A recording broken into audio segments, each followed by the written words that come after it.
عمران خان جیسا آدمی جس وقت ریاستی مدینہ کا نام، اللہ معاف کرے، اللہ معاف کرے، تو مولانا طارق جمیل کا یہ فرض تھا کہ سب سے پہلے یہ کھڑا ہوتا، یہ عمران خان کو کہتا کہ دیکھو میں نے مذہب، اس کا یہ کام تھا نا کہ مذہب میں یہ جو تم کر رہے ہو مذہب کے نام پر، اللہ تعالیٰ کے نزدیک یہ حرام ہے، حرام ہے۔ لیکن وہ کیسے بتائے طارق جمیل کہ حرام ہے؟ کیونکہ جو خود یہ کام کرتا ہے اللہ اور اس کے رسول کے نام پہ جھوٹ بولتا ہے، افسانے سناتا ہے، کہانیاں سناتا ہے۔ دیکھیں جی یہ جو نیت ہے نا، کہ نیت تو یہ ہے کہ لوگ جو ہیں وہ اللہ کے دین کی طرف آئیں، لہٰذا ہم تھوڑا مبالغہ آرائی کر دیتے ہیں، تھوڑا حوروں کی داستانوں کو ذرا دلچسپ اور رنگین بنا دیتے ہیں، ہم ذرا مطلب ہے وہ سمندر کی جھاگ والیاں اس طرح کی باتیں کر کے لوگ اگر آتے ہیں مطلب ہے دین کی طرف تو ہم اس لیے جھوٹ بولتے ہیں۔ ایسے لوگوں سے محتاط اور بہت دور رہیں۔ ایسے لوگ ہمیشہ سے موجود رہے ہیں، قیامت تک موجود رہیں گے۔ یہ جھوٹ بولنے والے دین فروش جو جھوٹ بولتے ہیں، نیت ان کی کچھ بھی ہو، اچھی ہو بری ہو، ایک تو بری نیت والے ہیں، ایک اچھی نیت والے ہیں، سیدھی بات ہے۔ جو اچھی نیت والے ہیں ان کی خدمت میں بھی یہ سوال مطلب میں نہیں رکھ رہا، ہمیشہ سے ہوتا آیا ہے کہ تبلیغ کرنے کا جو راستہ اللہ کے آخری رسول صلی اللہ علیہ وسلم نے اپنایا، ان سے پہلے کے جتنے پیغمبروں نے اپنایا، ان کو تو جھوٹ بولنے کی ضرورت پیش نہیں آئی۔ انہوں نے کبھی تبلیغ کرتے ہوئے جھوٹی کہانیاں شامل نہیں کی، انہوں نے کبھی یعنی کسی کہانی میں جعلی اور شیطانی رنگ بھر کے کلرفل قسم کے یہ شرابوں کی باتیں کر کے کہ جنت میں یہ ملیں گی اور یہ حوروں کی عیاشی کی داستانیں سنا کر کبھی دین کی تبلیغ انہوں نے اس طرح نہیں کی، نہ ان کے صحابہ نے کی ہیں، نہ یہ کام حضرت عیسیٰ نے کیا، نہ حضرت موسیٰ نے کیا، نہ ہی یہ کام مطلب حضرت یوسف نے کیا، نہ ہی حضرت ابراہیم نے کیا، نہ حضرت اسحاق نے کیا، تو یہ نہ ہی یہ کام اللہ کے آخری رسول حضرت محمد صلی اللہ علیہ وسلم نے کیا، نہ ان کے صحابہ نے کیا۔ تو یہ جو لوگ کہتے ہیں کہ جی نیت ہماری نیک ہے، ہم دین کی طرف لوگوں کو لانے کے لیے اس طرح کی کہانیاں سناتے ہیں، جھوٹ بولتے ہیں۔ جیسے جوا حرام ہے، شراب حرام ہے، کسی کی جان مال آبرو پر حملہ کرنا حرام ہے، ویسے ہی اللہ اور اس کے رسول پر جھوٹ باندھنا حرام ہے۔ اس کے لیے کوئی اسکالر ہونے کی ضرورت نہیں ہے، کوئی کسی مدرسے کے کورسز کرنے کی ضرورت نہیں ہے، یہ تو بیسک باتیں ہیں، ہر مسلمان جانتا ہے۔ تو جب ہر ایک بنیادی باتوں کو طارق جمیل نے فراموش کر دیا اور پیسے بنانے پہ لگ گیا، اور جس خواتین میں جتنا اس کا انٹرسٹ ہے اور جس طرح سے اس کا اپنا چہرہ، اس کی آنکھیں گواہی دیتی ہیں جب یہ کسی عورت کی طرف دیکھتا ہے کہ اس کا باطن کیا ہے۔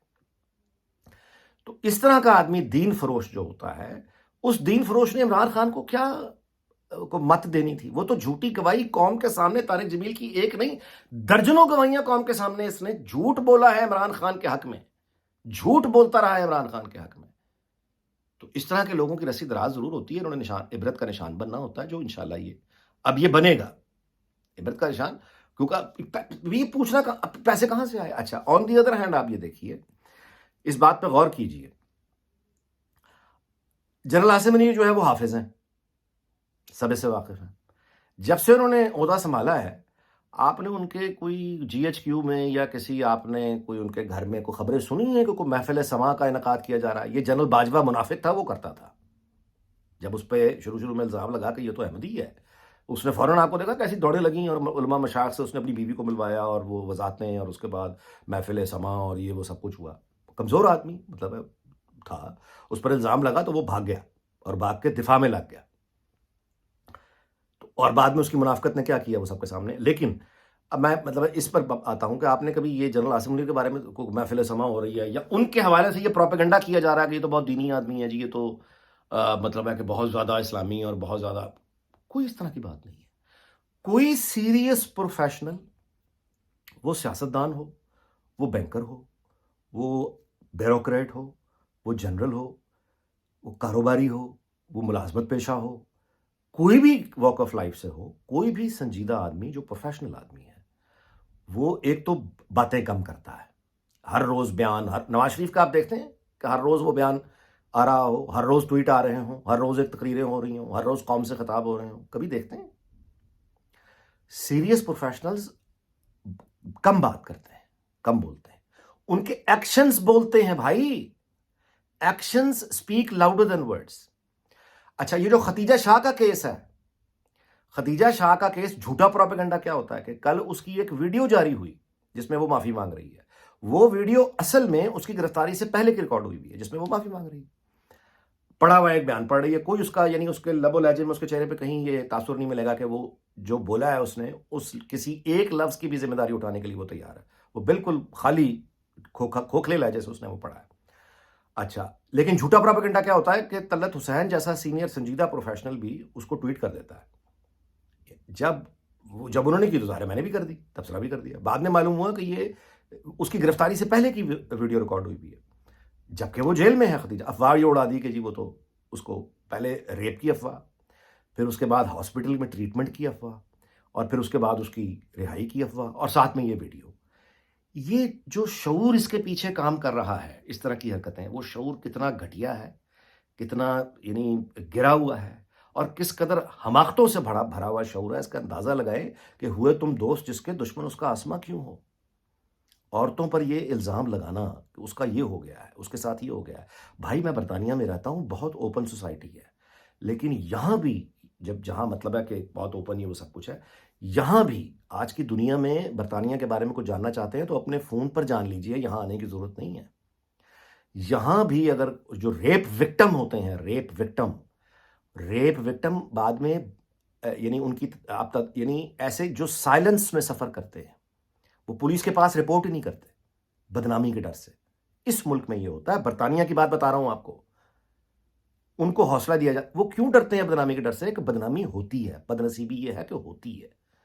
یہاں بھی جب جو مطلب ہے ایک خاتون وہ بحث کا ایک وہ بن جاتی ہے کہ she is the one who got raped.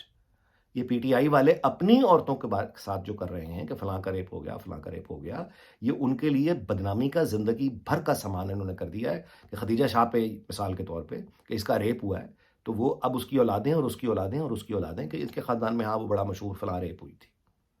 یہ بندیال کے ایک رشتہ دار نے اداکارہ شبنم کا ریپ کا 1980 کی دہائی میں ہے.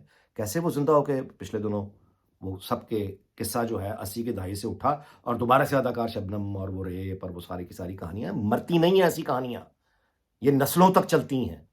یہ پی ٹی آئی کے لوگوں نے اپنی عورتوں کے ساتھ جو یہ کر دیا ہے ریپ کے الزام لگا کے، ان کی زندگیاں، ان کے خاندانوں کا جینا مشکل کر دیا. یہ اتنے احمق، اتنے گھٹیا لوگ ہیں. عمران خان جھوٹے ٹویٹ کر رہا ہے. اس نے جھوٹا ایک ٹویٹ کیا کہ کراچی کے میرا فلاں ایم پی ہے، اس پہ ایجنسیوں نے زور ڈالا پی ٹی آئی چھوڑنے کے لیے. چونکہ اس نے نہیں بات مانی، لہٰذا یہ دیکھی ویڈیو اس کے ٹرک چلا دی ہے، آگ لگا دی. بعد میں معلوم ہوا کہ وہ تو آگ نوشہرہ کے کسی ڈپو میں لگی ہوئی آگ تھی. پرانا واقعہ تھا. عمران خان کی فورس کے نام سے ایک ٹویٹر اکاؤنٹ ہے جو جعلی، ایک وہ اداکارہ ہے دعا چودھری، اس کا اپنے شوہر سے جھگڑا ہوا ہے. 2021 کا واقعہ ہے. وہ تھانے میں آ کے شور کر رہی ہے. اس کی ویڈیو لگا کے وہ وائرل کر رہے ہیں کہ یہ موجودہ حکومت عورتوں کے ساتھ یہ کر رہی ہے. وہ بھی خیر وضاحت کلیریفیکیشن سامنے آ گئی. تو جھوٹا پروپیگنڈا یہاں تک افیکٹ کرتا ہے کہ پروفیشنلز بھی بعض اوقات غلطی کر جاتے ہیں. تو عام لوگوں کا کیا حال ہوگا؟ وہی جو ہوا پڑا ہے اس وقت جھوٹے پروپیگنڈے سے. اس کی ذمہ داری جہاں چیئرمین پیمرا پہ آتی ہے، جو اس کا ذمہ دار ہے. میں نے آپ سے پہلے بھی گزارش کی تھی، آپ آلریڈی پیسے دے رہے ہیں اس بات کے کہ آپ کو جھوٹی خبروں سے محفوظ رکھا جائے، لیکن وہاں پہ پیمرا بیٹھا ہے جو اپنا کام نہیں کرتا. دوسرا ہے یہ میڈیا لاجک. یہ جو شیطانی ریٹنگ ایجنسی ہے پاکستان کی واحد، اس کا جو مالک ہے وہ بہت پرانا بدبودار جھوٹیا ہے. اس کی جو ریٹنگ کا جو نظام ہے وہ انتہائی ناقص اور گھٹیا ہے، اور اس کے ہاتھ میں ظاہر ہے جس پروگرام کی ریٹنگ اس نے بڑھانی ہے بڑھا دے گا، جس کی اس نے کم کرنی ہے کم کر دے گا. کانفلکٹ آف انٹرسٹ سب سے بڑا یہ ہے. یہ تماشا پاکستان میں ہی ہو سکتا ہے. آپ نے ٹیلی ویژن پروگراموں کی ریٹنگ نکالنی ہے اور منوپلی ہے آپ کی، آپ اکیلے ہیں، اور آپ ایک پولیٹیکل جماعت میں نہ صرف شامل ہیں بلکہ کمیٹڈ ہیں، اور آپ باقی جتنی اپوزیشن ہے آپ انہیں گالیاں نکالتے ہیں اور کھلے عام کہتے ہیں کہ آپ پی ٹی آئی کے عہدیدار ہیں اور آپ کا ہیرو عمران خان ہے. اور پھر ظاہر ہے کہ انہی پروگراموں کی ریٹنگ آئی نا جہاں عمران خان کی 5th جنریشن وار اور جھوٹا پروپیگنڈا ہے، وہ سارے کے سارے جن بنا دیے گئے، اور جو بھی اس کا مخالف تھا، جو بھی اس کی ریٹنگ نہیں آ رہی. یہ دھاندلی اور غنڈہ گردی، یہ صرف عمر عطا بندیال غنڈہ گردی نہیں کر رہا، یہ عارف الوی غنڈہ گردی نہیں کر رہا ہے، یہ چیئرمین پیمرا کی غنڈہ گردی نہیں کر رہا. ہر طرف تو غنڈہ گردی ہے. اچھا، دنیا میں بھئی ایک منوپلی کیوں ہے ایک ریٹنگ ایجنسی کی؟ دو کیوں کام نہیں کر رہی؟ کمپٹیشن کیوں نہیں ہے؟ کیوں فیئر یعنی جو فیئر اپرچونٹی پاکستان کے لوگوں کے پاس نہیں ہے؟ تو اس پر پابندی لگی ہے، بالکل لگنی چاہیے. اس کے خلاف انویسٹیگیشن ہونی چاہیے. اس کو یعنی 9 مئی کے جو واقعات ہیں، جھوٹا پروپیگنڈا دیکھیں. ایک آدمی جو سکرین پر بیٹھ کے بولتا ہے وہ تو بندر ہے، جو سکرین پر طوطا ہے وہ بندر ہے. اس کو بہت زیادہ پیسے دے دیے گئے ہیں اور جھوٹ کا اس کا تو وہ جھوٹ بولے چلا جائے گا. اس کے اوپر چیک کسی نے رکھنا ہے نا, وہ چیک کس نے رکھنا تھا؟ وہ پیمرا نے رکھنا تھا. اس کے بعد یہ ریٹنگ والا ہے کہ اس نے مینپولیٹ کر کے جھوٹے پروگراموں اور جھوٹے اینکرز کی ریٹنگ کہیں سے کہیں پہنچا دی. یہ ذمہ دار ہے 9 مئی کے واقعات کا, جس طرح چیئرمین پیمرا ذمہ دار ہے. ابرار الحق کا آپ نے دیکھ لیا ٹٹو, وہاں پہ وہ کہہ رہا ہے عمران خان کے اور اس کے لوگ کہ اس کی بیوی کو پولیس نے بے لباس کر دیا. گندے لوگ کیا الزام لگا رہے ہیں, اس کی بیوی کو ننگا کر دیا. آدمی کو دہراتے ہوئے شرم آتی ہے. وہ یہاں پہ ناچ رہا ہے, گا رہا ہے لندن میں, یعنی ایسا کچھ نہیں ہوا. اچھا, نہ مجھے کسی کے ناچنے گانے پر اعتراض, نہ کسی کے ٹھمکے لگانے پر اعتراض, بلکہ میرا تو اعتراض یہ ہے کہ ہم ابھی تک کیوں ابرار الحق کے عہد میں پھنسے ہوئے ہیں. بھائی یہ تو میرے کالج کے زمانے کی باتیں ہیں. یہ حمیرہ ارشد, میں صرف اس کی بات نہیں کر رہا, یا یہ اپنا وارث بیگ, یہ تو ہمارے عہد کے لوگ ہیں. اگر اس کے بعد سے اب تک پاکستانی سوسائٹی کوئی بڑا سنگر پیدا نہیں کر پائی, کوئی بڑا سٹار نہیں پیدا کر پائی, مجھے تو اس پہ اعتراض ہے. کیوں اتنا قحط ہے؟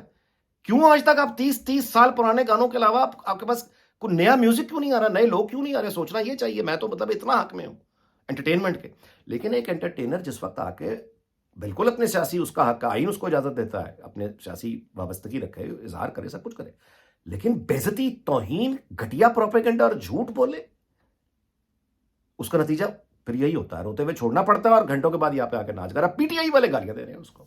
یعنی جنرل عاصم منیر کے حوالے سے اسد طور کی یہ خبر کہ 9 مئی کے بعد کی کور کمانڈر کانفرنس میں انہوں نے کور کمانڈرز کو یہ میسج دیا کہ 9 مئی کے واقعات میں اگر ان کی اہلیہ, ان کے اہل خانہ بھی ملوث ہوں تو معافی ان کو بھی نہیں دی جائے گی, اور اگر باقی دیگر کور کمانڈرز کے اہل خانہ یا کوئی ایکسٹینڈڈ فیملی کا بندہ ہوا تو معافی ان کے لیے بھی نہیں ہے. دین کا تقاضا یہ ہوتا ہے. دین کا تقاضا یہ نہیں ہوتا کہ آپ داڑھی کالے رنگ کریں اور اس کے بعد لوگوں کو حوروں اور شرابوں اور اس طرح کی کہانیاں سنا کر الیور کریں, جھوٹے افسانے سنا کر. دین کا تقاضا وہ ہوتا ہے کہ قانون سب کے لیے برابر ہوگا. چوری, اگر آپ صلی اللہ علیہ وسلم نے فرمایا کہ میری بیٹی فاطمہ بھی اگر چوری کرے گی تو ہاتھ اس کا بھی کٹے گا. یہ ہے قانون, جب آ گیا تو سب کے لیے آئے گا. جو سیریس پروفیشنل ہوتے ہیں وہ جنرل عاصم کی طرح ہوتے ہیں, وہ اپنے دین کا اعلان نہیں کرتے پھرتے تسبیحاں پکڑ کے, داڑیاں کالی کر کے اور خواتین سے باتیں کرتے ہوئے اپنی شیطانیت چہرے پہ لا کے, بلکہ وہ اپنے ادارے میں یہ اعلان کرتے ہیں کہ قانون سب کے لیے برابر ہے. میرے اہل خانہ ہوں گے وہ بھی نہیں بچیں گے, آپ کے اہل خانہ ہوں گے وہ بھی نہیں بچیں گے. اس دعا کے ساتھ کہ اللہ تعالیٰ پاکستان, اس کے تمام ہمسایوں, دنیا بھر کو شاد اور آباد رکھے. آپ سے اجازت چاہتا ہوں, اگلے ولاگ میں ملاقات ہوگی. اپنا بہت خیال رکھیے گا. اللہ حافظ.